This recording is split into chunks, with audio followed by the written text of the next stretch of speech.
ছাত্রছাত্রী আমার চ্যানেলে ভিডিওটি দেখার জন্য স্বাগত জানাই। তোমরা যারা অষ্টম শ্রেণীতে সেকেন্ড সামেটিভ পরীক্ষা দেবে তাদের জন্য রায় মার্টিন প্রশ্নবিচিত্রা থেকে মডেল প্রশ্নপত্র 4 এর সম্পূর্ণ প্রশ্ন উত্তর নিয়ে আজকের ভিডিওতে হাজির হয়েছি। আশা করি ভিডিওটি শুরু থেকে শেষ পর্যন্ত মনোযোগ সহকারে দেখবে, তাতে অনেক উপকৃত হবে। তো চলো আবার শুরু করা যাক। প্রথম প্রশ্ন রয়েছে একের দাগে রমা যার জমিদারির অভিভাবক ছিলেন, সঠিক উত্তর হবে এখানে যতীন। পরবর্তী প্রশ্ন একের দাগে গাছের জীবন মানুষের জীবনের, সঠিক উত্তর হবে ছায়া মাত্র।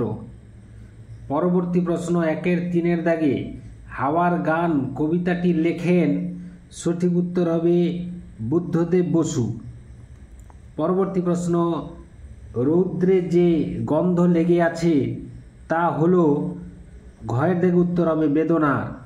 পরবর্তী প্রশ্ন আমরা চলে যাব দুয়ের দাগে অতি সংক্ষিপ্ত প্রশ্ন 2-1 বুকুর মায়ের নাম কি, উত্তর হবে বুকুর মায়ের নাম হচ্ছে নির্মলা।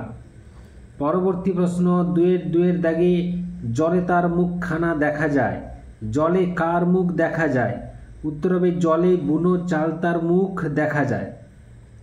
এরপরে 2-3 দাগে আকবর কোন গ্রামের প্রজা, উত্তর হবে আকবর পীরপুর গ্রামের প্রজা। 2-4 দাগে কবির ট্যাক্সিতে কতজন ছোকরা উঠেছিল, সঠিক উত্তর হবে কবির ট্যাক্সিতে 3 জন ছোকরা উঠেছিল। এরপরে চলে যাব আমরা 3-এর দাগে। 3-এর দাগে রয়েছে 2-3টি বাক্যে যে কোনো দুটি প্রশ্নের উত্তর দাও। 3-1 ফিরে আসতে দেখি ফেরার পথে কবি কি দেখতে পেলেন, উত্তরটা আমরা একে জেনে নেব।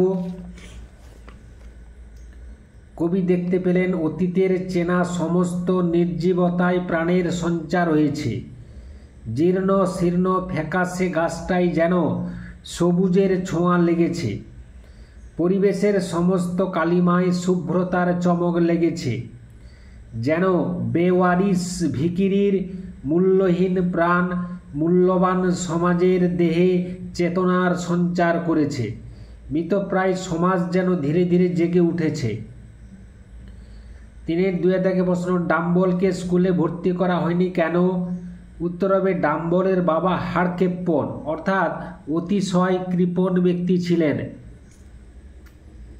তার মতে 7 বছরের ছেলের স্কুলের মাইনে 7 টাকা,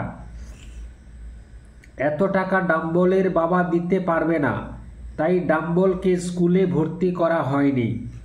পরবর্তী প্রশ্ন 3-3 দাগে আগে এসব কিছুই জানিতাম না কোন বিষয়টি লেখকের কাছে অজানা ছিল।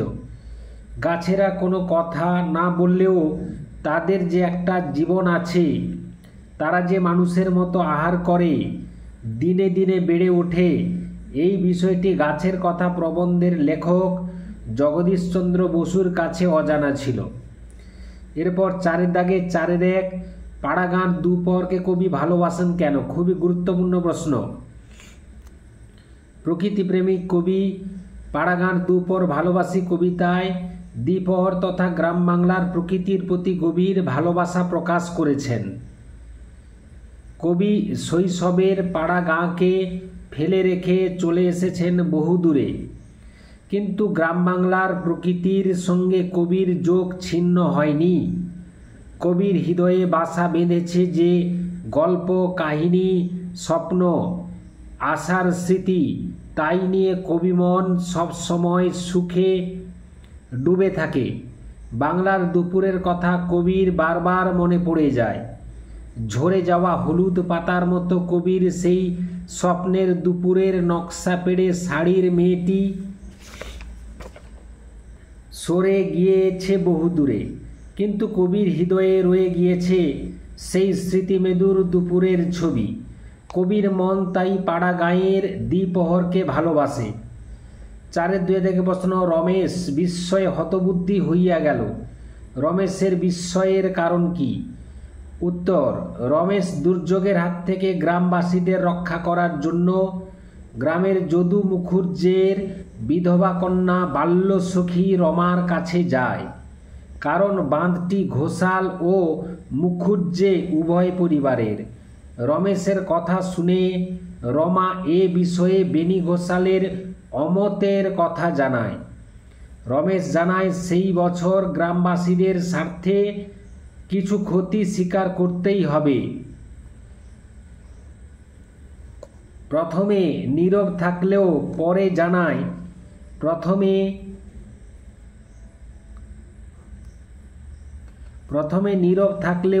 পরে জানায় জলার মাছ বার হওয়ার ফলে ওই 200-300 টাকা ক্ষতি মেনে নেওয়া তার পক্ষে অর্থাৎ রমার পক্ষে সম্ভব নয়। তার এই উত্তরে রমেশ হতবাক হয়ে যায়, কারণ এই উত্তর রমেশ প্রত্যাশা করেছিল না। পরবর্তী প্রশ্ন 4-3 দাগে চিরকাল উত্তাল তাইরে। কে চিরকাল উত্তাল, সে উত্তাল কেন? খুবই গুরুত্বপূর্ণ প্রশ্ন, উত্তরটা জেনে নাও। কবি বুদ্ধদেব বসুর লেখা হাওয়ার গান কবিতায় উল্লেখ আছে যে চিরচঞ্চল হাওয়া চিরকাল উত্তাল। পরবর্তী প্রশ্নের উত্তর, হাওয়াদের বাড়ি নেই তাই তারা চিরকাল কেঁদে মরে। পৃথিবীর সব জায়গায় ছুঁয়ে ছুঁয়ে হাওয়া উত্তাল হয়, বয়ে যায় হয়তো সেই ঘরের খোঁজে যে ঘর তার কোথাও নেই। পৃথিবীর সব জল, সব তীর, পাহাড়, বন্দর, নগর, অরণ্য প্রান্তর ছুঁয়ে সে বৃথাই বয়ে যায়, কোথাও আশ্রয় পায় না। হাওয়ার কোনো বিশ্রাম নেই, অন্তহীন সময় ধরে সারা বিশ্ব জুড়ে চলে তার এই অফুরান অনুসন্ধান বা সন্ধান, তাই সে চিরকাল উত্তাল হয়ে থাকে। এরপরে আমরা চলে যাব পরবর্তী প্রশ্ন 5 দাগে। বধূর বাড়িতে অপুকে কি খেতে দেওয়া হয়েছিল? বধূর বাড়িতে অপুকে একদিন মোহন ভোগ খেতে দেওয়া হয়েছিল। পরে বধূ একদিন অপুকে নিমন্ত্রণ করে লুচি, নানা রকমের তরকারি, গলদা চিংড়ি খাইয়েছিল। 5-2 দাগে কি নিয়ে অপু দুর্গার মধ্যে ঝগড়া হয়েছিল? উত্তর হবে দেশি কুমড়োর শুকনো খোলার নৌকা নিয়ে অপু ও দুর্গার মধ্যে ঝগড়া হয়েছিল। 5-3 দাগে অপুর ঠাকুরদার নাম কি ছিল? উত্তর হবে অপুর ঠাকুরদার নাম ছিল রামচাঁদ তর্কালঙ্কার। এরপরে ব্যাকরণগত প্রশ্ন 6-1 দাগে জটিল বাক্য কাকে বলে? একাধিক বাক্য বা খণ্ড বাক্য নিয়ে গঠিত বাক্যে যখন একটি প্রধান খণ্ডবাক্য এবং এক বা একাধিক অপ্রধান খণ্ডবাক্য থাকে তাকে জটিল বাক্য বলে। যেমন যেখানে বাঘের ভয় সেখানে সন্দেহ হয়। 6-2 দাগে এগিয়ে চলতে হবে অনুজ্ঞাবাচক বাক্যে প্রয়োগ করতে হবে। উত্তর হবে এগিয়ে চলো। 6-3 দাগে একটি শর্ত সাপেক্ষ বাক্যের উদাহরণ দাও। আগে জিনিসটা দাও তবে তো টাকা পাবে। 6-4 দাগে নাম ধাতুজ ক্রিয়া কাকে বলে? নাম ধাতুর শেষে ক্রিয়া বিভক্তি যোগ করলে যে ক্রিয়াপদ পাওয়া যায় তাকে নাম ধাতুজ ক্রিয়া বলে। যেমন কালো মেঘের বুকে বিদ্যুৎ চমকায়, এখানে চমকায় হলো নাম ধাতুজ ক্রিয়াপদ।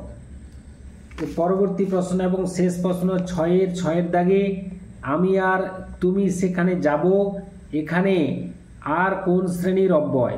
উত্তর হবে আর হলো সংযোজক অব্যয়। এই ছিল আজকের ভিডিও। আশা করি ভিডিওটি ভালো লেগেছে। লাগলে অবশ্যই লাইক করে দিও, শেয়ার করে দিও। চ্যানেল নতুন হয়ে থাকলে চ্যানেলটি অবশ্যই সাবস্ক্রাইব করে চ্যানেলের পাশে থাকো। ভিডিওটি এতক্ষণ ধরে দেখার জন্য ধন্যবাদ রইল। নেক্সট ভিডিও আবার তোমাদের সঙ্গে দেখা হচ্ছে।